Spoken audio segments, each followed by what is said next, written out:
Esta é a Rua General José Varela, no centro de Natal. Aqui, em 1912, se instalou esta sinagoga. E durante vários anos, toda essa área, até aquele ponto onde funcionou o antigo Colégio Católico Imaculado da Conceição, era chamada de Vila Palatinique, porque por aqui moravam várias famílias de origem judaica.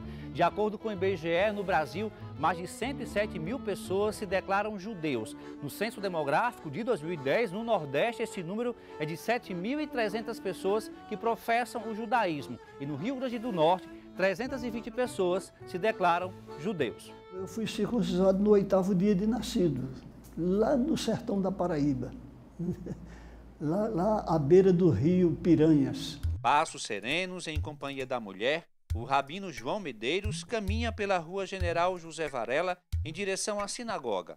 Paraibano de nascimento, ele que morou em outros lugares, escolheu Natal para viver. Aos 80 anos, conta como foi o entendimento de um menino nordestino em uma cidade do interior perceber que no sangue e no coração corria a descendência de um povo perseguido e em eterna diáspora. No Rio de Janeiro, em 1972, eu atendi um convite no rádio do rabino Henrique Lemle, chamando para ir assistir na Rua das Laranjeiras, na Sociedade Hebraica. Eu fui com meu filho de 15 anos e para nós foi uma descoberta, uma surpresa total. À medida que a cerimônia foi andando, era a celebração da Shoah, o Holocausto nazista, né? À medida que a cerimônia foi andando, nós fomos nos surpreendendo. Quando finalmente passaram da parte civil, da parte comemorativa, para a parte religiosa, e veio um razan, vestido um razan, é um celebrante, um cantor litúrgico, com aquela roupa comprida até os calcanhares e um chapéu com inscrição em hebraico.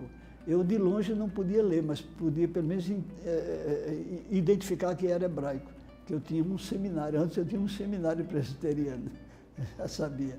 Ali eu me disparei num choro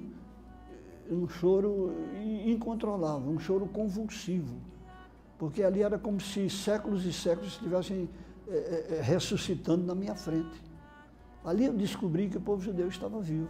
Fui pastor 6 anos, pastor presbiteriano 6 anos. Nós ainda pensávamos que o povo judeu estava completamente absorvido dentro do cristianismo.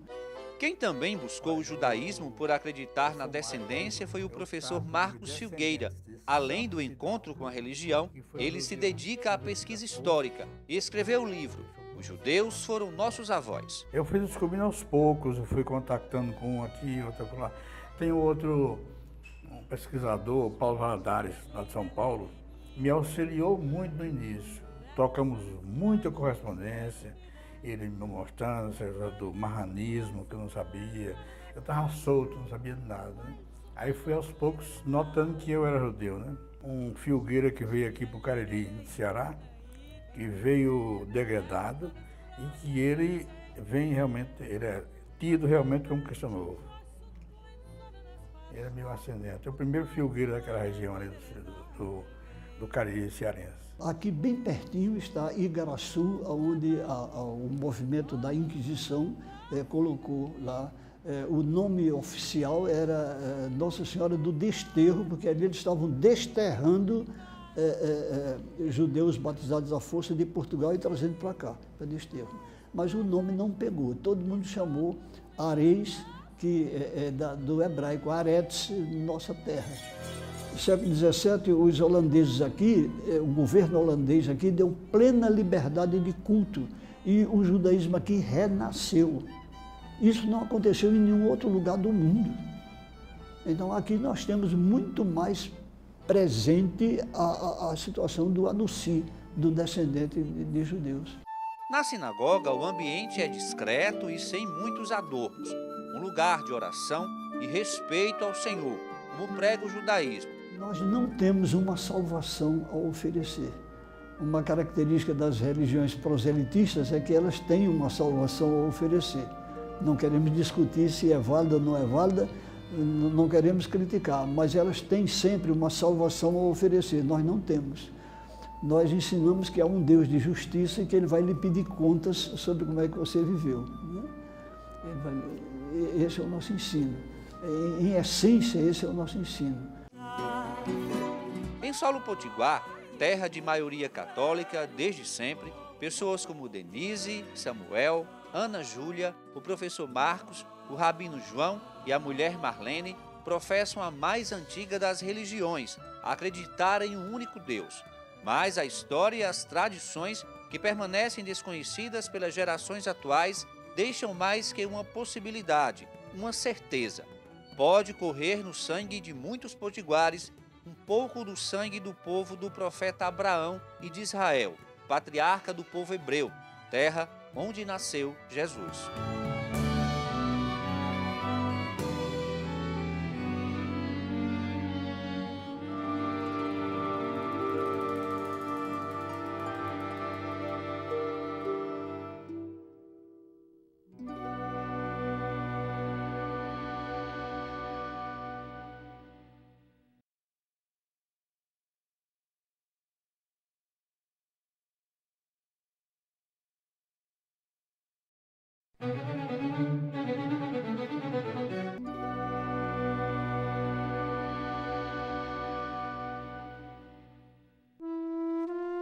Cada passo é como um retorno ao passado.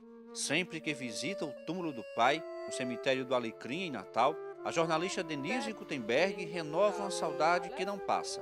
O professor João Gutenberg está enterrado em um espaço à parte no Campo Santo, destinado aos mortos que na vida professavam o judaísmo.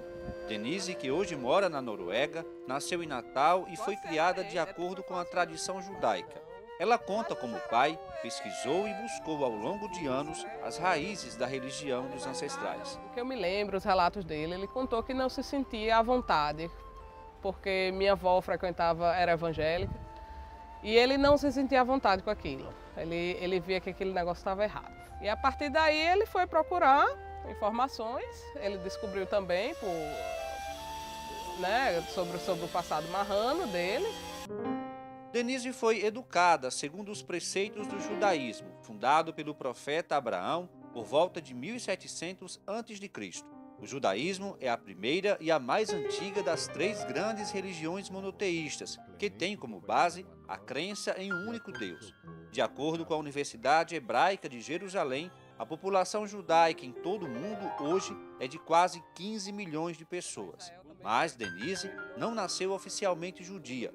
Segundo a Torá, a lei que rege a doutrina, só é judeu aquele que nasce de um ventre judeu. Já nasci inserida não pela lei judaica oficial, mas eu já nasci inclusa na comunidade. A lei judaica, ela diz que você nasce judeu se sua mãe for judia.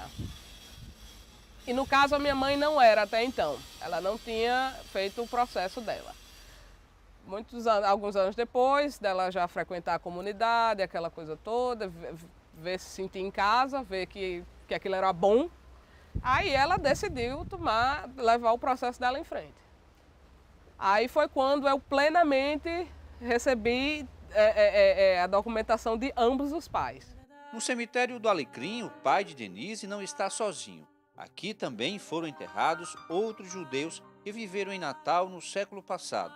O espaço destinado aos túmulos judaicos foi doado pela Prefeitura de Natal às famílias em 1931. Nós colocamos lá na estrela de Davi, são duas letrinhas.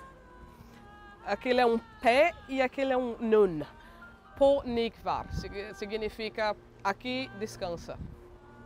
E no meio da estrela tem Tzion, ou seja, Sião, terra de Israel. A jornalista destaca algumas tradições que permanecem, como o ato de colocar pedras nos túmulos, um gesto de respeito e amor aos mortos. Por que o judeu não coloca flor? Porque a flor é muito bonita, mas eu fui ensinada que as flores, se você quiser homenagear uma pessoa, flores são lindas, mas elas devem ser dadas em vida. As pedras, elas simbolizam a eternidade. Mãe da pequena Danita, Denise ensina à filha os preceitos da religião que tanto o pai dela buscou. O judaísmo é uma cultura, é uma fé. O judaísmo não tem dogmas. Para mim não existe assim, chegar e dizer, não, isso é pecado, isso foi a educação judaica que eu recebi, e não faça isso porque não é bom para você, não baseado na culpa, olha, você fizer isso, você vai para o inferno, isso nunca existiu. Então isso me deu uma liberdade maior de ação. Eu sempre fui uma pessoa que nasci para ser eu mesma.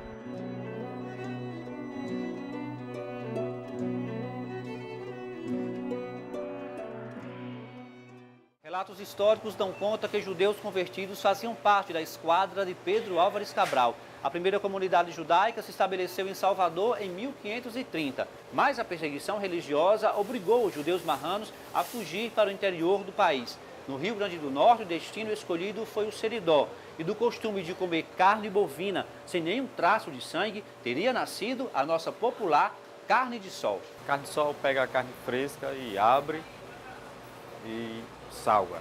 E espera até o outro dia, né, para ela escorrer, né?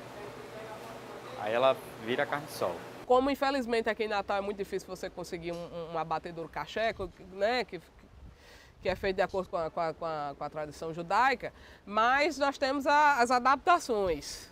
A carne de sol é um exemplo, que você tira todo o sangue dela. Você sabe o que é um kippá e tefelins? Você sabe para que servem? Na reportagem de amanhã você vai conhecer detalhes da indumentária religiosa e dos costumes que os judeus fazem questão de preservar no dia a dia.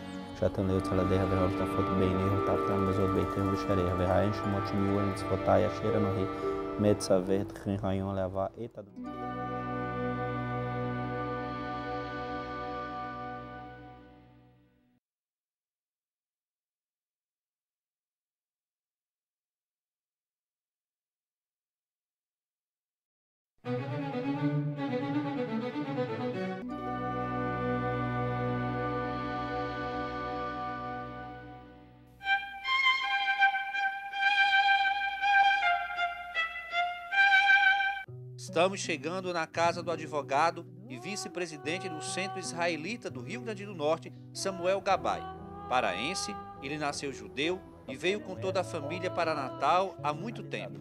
Por aqui, tudo remete à religião judaica. A família Gabay preserva as tradições em detalhes e objetos de importância e significado, como o Hansá, que é um símbolo de proteção presente em muitos lares judeus. Na época do descobrimento do Brasil, havia a Inquisição da Igreja Católica. O Brasil ele foi descoberto, em tese, por Portugal, na época da Inquisição. Então, na verdade, se falam que os grandes descobridores do Brasil eram descendentes de judeus que ocultavam a sua prática judaica, porque aquilo ali era um crime punido com morte na época da Inquisição. E aqui no Brasil, eles puderam professar a religião judaica durante o período holandês de uma forma muito livre. Não por um acaso, em Recife, a gente tem a primeira sinagoga oficial das Américas. Por que a primeira sinagoga oficial? A gente tinha sinagogas escondidas em porões, onde eram praticado o judaísmo. Shema Israel Adonai. Com reverência, Samuel, que está com o kippá, veste o talit, um chale usado nas cerimônias, e coloca no braço e cabeça o tefilim. Dentro delas há um pergaminho com trechos de orações da Torá, que devem ser feitas pelos homens todos os dias, desde que fazem o bar mitzvah, que é o ritual da maioridade religiosa para os meninos aos 13 anos.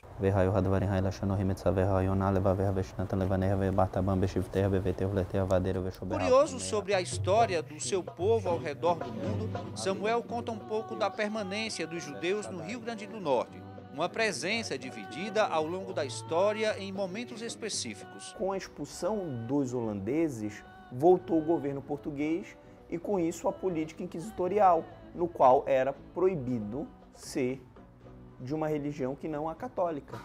Então os judeus eles começaram a se ocultar novamente e a fugir principalmente para o interior do país, onde eram menos visados, em especial aqui no Nordeste, na região do Seridó, onde você encontra ainda marcas e uma presença judaica muito pujante. A comunidade de Natal, na verdade, ela tem a ver com o contexto da Segunda Guerra Mundial. Houve o Holocausto, massacre sistemático e perseguição aos judeus na Europa. Os judeus, eles não só foram massacrados e colocados em campo de concentração, como depois do Holocausto ninguém queria recebê-los. Então há registro que eles foram colocados em novos campos de concentração após a Segunda Guerra Mundial. Por quê? Porque ninguém queria eles e era uma forma de controle deles. Como consequência, muitos judeus vieram ao Brasil. A gente tinha a Vila Palatinique, que é na região onde fica o centro da cidade, onde fica, por exemplo, o Colégio SIC. Aquela região toda e ao redor era a Vila Palatinique. Então, a Vila Palatinique existia uma grande comunidade judaica ortodoxa, praticante, havia sinagogas. O advogado conta como é viver em uma sociedade com a maioria da população católica. A primeira reação das pessoas é curiosidade. Não se tem muitos judeus, então quando eles encontram judeus, eles fazem muitas perguntas. O que é normal e o que é salutar. Se você não sabe algo, o melhor mesmo é perguntar para se informar. Mas você acaba sendo um pouco diferente das outras pessoas e com isso chamando alguma atenção. Por exemplo, quando eu saio com meus amigos, eu não como carne de porco porque é proibido pelo judaísmo, eu não como nenhum fruto do mar, eu não como peixe de couro. Então eu tenho uma regra alimentar um pouco diferente das demais pessoas, o que acaba chamando a atenção de certa forma e gerando até brincadeiras saudáveis, claro, entre os meus amigos mais próximos. Em casa, cabe à mulher realizar a oração da vela, como faz Dona Ana Júlia, a mãe de Samuel. Essas orações acontecem durante o Shabat, que é o dia de descanso dos judeus. Baruch atah Adonai Eloheinu melech haolam, asher kideshanu b'mitzvotav v'tzivanu, nel hadik nel shel Shabbat Kodesh. Amém. Saúde, felicidade, boa sorte. Amém. Oração da vela. Te abençoe e te faça feliz. Qual a origem dos judeus potiguares e o que levou os marranos a buscar refúgio no sertão é o que você vai ver na próxima reportagem sobre a história dos judeus no Rio Grande do Norte. No século XVII, os holandeses aqui, o governo holandês aqui deu plena liberdade de culto e o judaísmo aqui renasceu. Isso não aconteceu em nenhum outro lugar do mundo.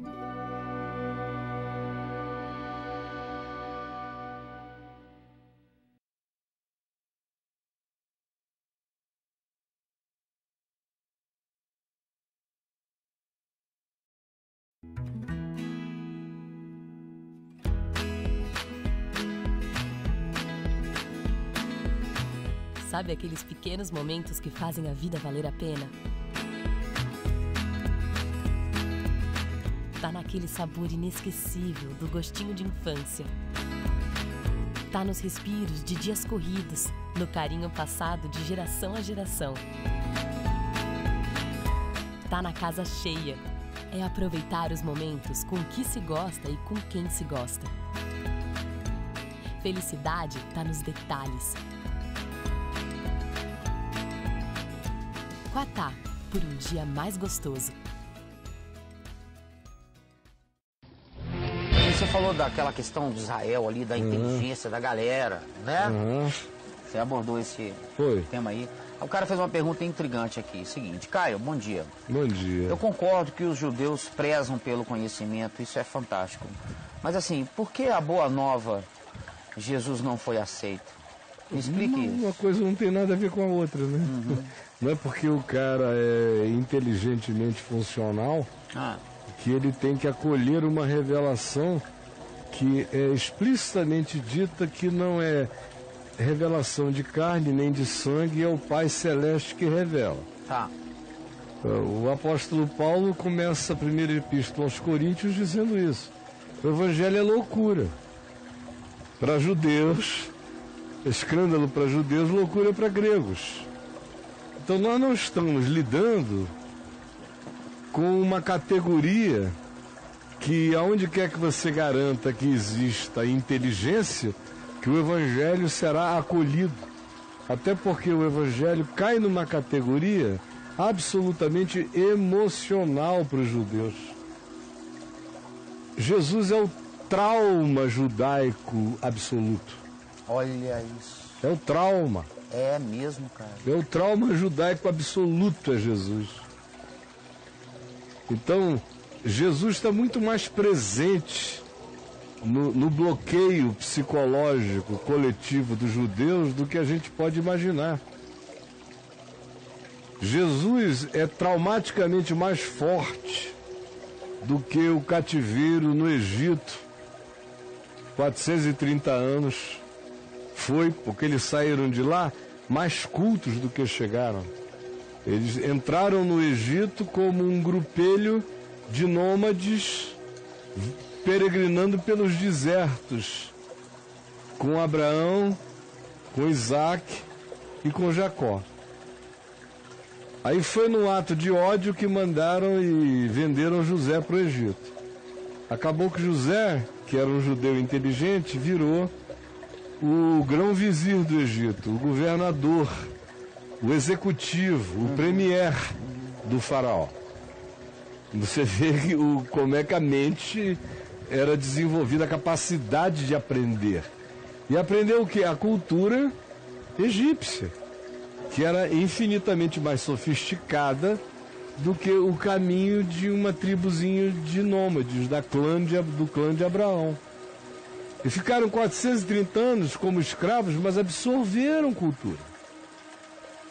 Depois os embates deles com os povos cananeus foi um embate de absorção de culturas. Depois veio o período áureo com Salomão e com riqueza. Foi um período em que eles usaram a riqueza para amealhar cultura. Rainha de Sabá, sábios do Oriente. Salomão fazia grandes conferências botânicas, filosóficas, astronômicas, é o que diz a Escritura e os textos judaicos paralelos. Era um interesse. Jerusalém virou um grande centro de busca de sabedoria naquele período, quando os livros da sabedoria na Bíblia foram escritos, os provérbios. Depois disso vem o cativeiro em Babilônia, que era a maior potência militar, econômica, científica e de todos os níveis da terra. Os babilônios estão plantados no chão da Mesopotâmia, onde teve a primeira legislação, Código de Hammurabi, sofisticado. Abraão nasceu depois de Hammurabi, aprendeu o código. Você vê as práticas do Código de Hammurabi na vida de Abraão e depois na absorção da lei de Moisés. É uma sofisticação do Código de Hammurabi, porque consegue transformar centenas de legislações em 10 princípios, o que Moisés trouxe. Mas em Babilônia, eles aprenderam toda a cultura dos medos, dos persas, dos babilônios, dos caldeus. Depois estiveram sob o domínio dos persas, Xerxes, Artaxerxes. O livro bíblico de Esther é produzido nesse fomento cultural. O livro de Daniel é dentro desse mesmo ambiente cultural. Aí eles saem e vivem uma relação de dificuldade enorme para não serem absorvidos pela cultura grega, pelo helenismo. Mas enquanto eles não se entregaram à miscigenação helenista, eles aprenderam imensamente com a cultura grega. Não só línguas e pequenas coisas, mas cultura em geral. Eles cresceram em muitas perspectivas. Depois vieram os romanos, e por mais que eles odiassem os romanos, eles aprendiam com os romanos, porque os romanos eram mais sofisticados em muitos aspectos. A arquitetura judaica foi revolucionada no seu aprendizado pelos que eles acumularam dos egípcios, dos babilônios, que eram grandes arquitetos, dos gregos, dos romanos. Toda a ciência de medicina, tudo isso, eles foram acumulando ininterruptamente. Os outros povos foram passando, cessando, morrendo, eles continuaram sempre. Depois foram dispersos pela terra, depois que Tito destruiu Jerusalém nos anos 70 da nossa era, e eles ficaram 1800 e tantos anos, quase 1900 anos, peregrinando pela Terra.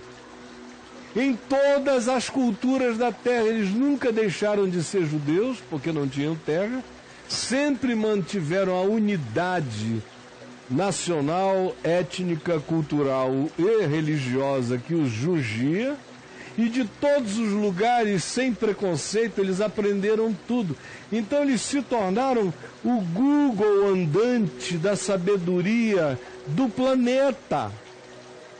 Nesse sentido, não tem nenhum povo na Terra que se compare com eles. Agora, acolher Jesus como Senhor e Salvador é outra história, não é carne nem é sangue. É revelação do meu Pai que está nos céus.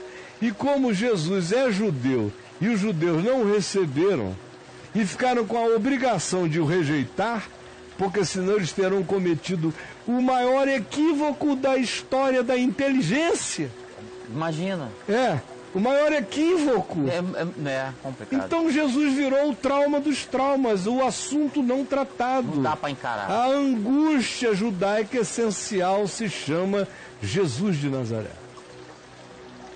Então é só isso, querido. Se fosse uma questão de inteligência, todos os Nobel da Paz estavam de joelho orando, né?